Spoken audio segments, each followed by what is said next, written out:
What's up, you guys? It's Henry coming to you from the PSI Defense channel with another video. Today I'm featuring my Pepperball TCP. As you see, I've got Sterling Self Defense Trigicon RMR, got an Olight Balder Mini, a Grimberg compensator, and a Lapco 5.2-inch 686 bore rifle barrel. And what I'm here to test today, I've got my Cymrutec 16-gram mag. I've got 16-gram CO2 cartridge in there right now, and I got a lot of questions when I did my frozen truck gun video.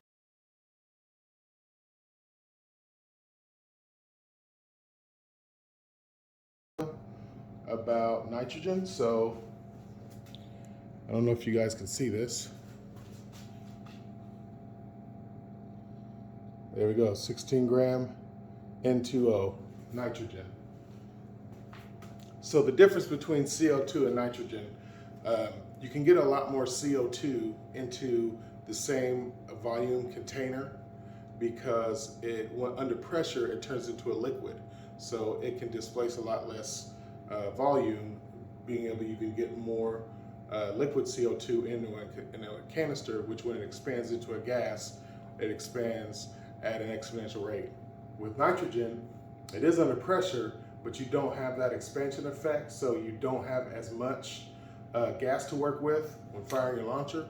So I recommend you don't go anything less than the 16-gram because a lot of people have experienced severe power loss when they try to do 12 and especially 8-gram nitrogen containers. Pepperball does offer 8-gram nitrogen containers to buy with their Pepperball TCPs, but those are good if you're just firing 3-gram Pepperballs at 250, 280 to 300 FPS.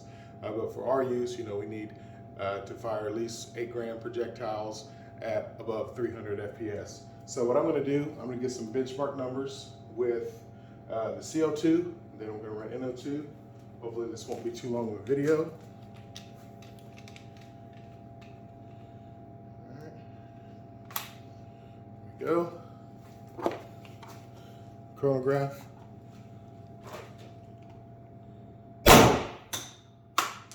Okay, 300. Really loud. 282. 266.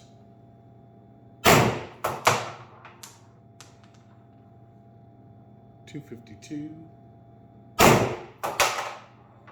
244. 230, I think that's the last one. Let's see. 220. There we go. Also have the index mag release, which really makes it good because to reach the mag release with your thumb when you're gripping it is nearly impossible. You have to adjust your grip to hit it. So that's why we go index mag release.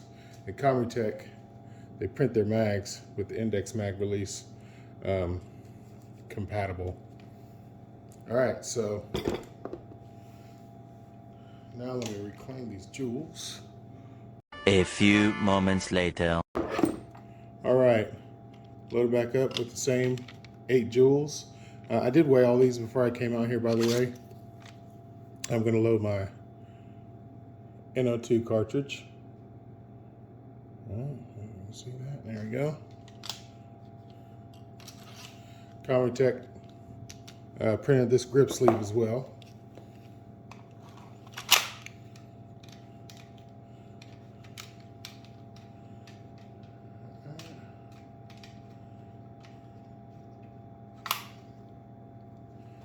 All right, we're good to go.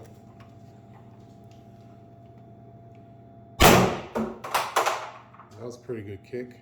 Only down 290 FPS.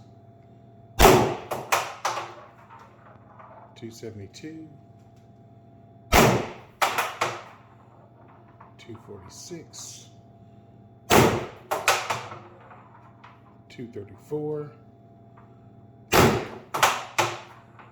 222, 204, 188, 170, Barely even can get a couple shots on empty. You know, barely even shot a couple dry fires, but neither here nor there. Let me go ahead and make you guys a couple graphs so I can run my mouth about it. All right, guys, so here's our results. I wasn't really going for really huge numbers, primarily because all my barrels are out for boom treatment right now. So when I get a few of those back, then I can have a more powerful carry pistol. But for now, I think we can see the difference between CO2 versus nitrogen. As you can see, with CO2, we did get higher numbers, 33.4 down to 18 joules through 7 shots. And the loss that we lost 80 FPS across 7 shots and 15.4 joules. And if you look over to the nitrogen, we started out 10 FPS lower, 2.1 joules less on the first shot. But as you go down to the 5th, 6th, and 7th shot, you see quite a bit of loss, which is explained by that expansion principle that I talked about at the firing range, where you don't have the expansion pushing your projectiles towards the end of the canister. You only have what you have. So across 7 shots with nitrogen, you lost 102 FPS versus 20 joules across 7 shots. However, you do get quite a bit more power out of nitrogen versus a very cold CO2. Here's a chart from that cold CO2 video I shot a little while back. Disregard the average loss. I was using 12 grams CO2 for room temperature and 29 degrees. But what you can note is the first couple shots, because CO2 is going to be the same PSI regardless how much of it you have. It's going to be about 856, I believe. But if you can notice that the highest shot at a cold CO2 was 256, and I got 290 some with a nitrogen. So I would say that nitrogen is better. Like I said, I recommend only going 16 grams, nothing below that, because you just simply don't have enough gas to press projectiles at the powers that we need unless you're using pepperballs, which I am not a big fan of. However, hopefully this video was educational, showed you guys a little bit of light, and with longer barrels, with boom treatment and things like that, nitrogen can be an effective, less lethal option in cold weather. All right, this is Henry signing off from the PSI Defense channel. Please make sure you like, subscribe, share the video. Really helps us out. And until next time, make sure you show some love. Take care of yourselves and each other. Peace.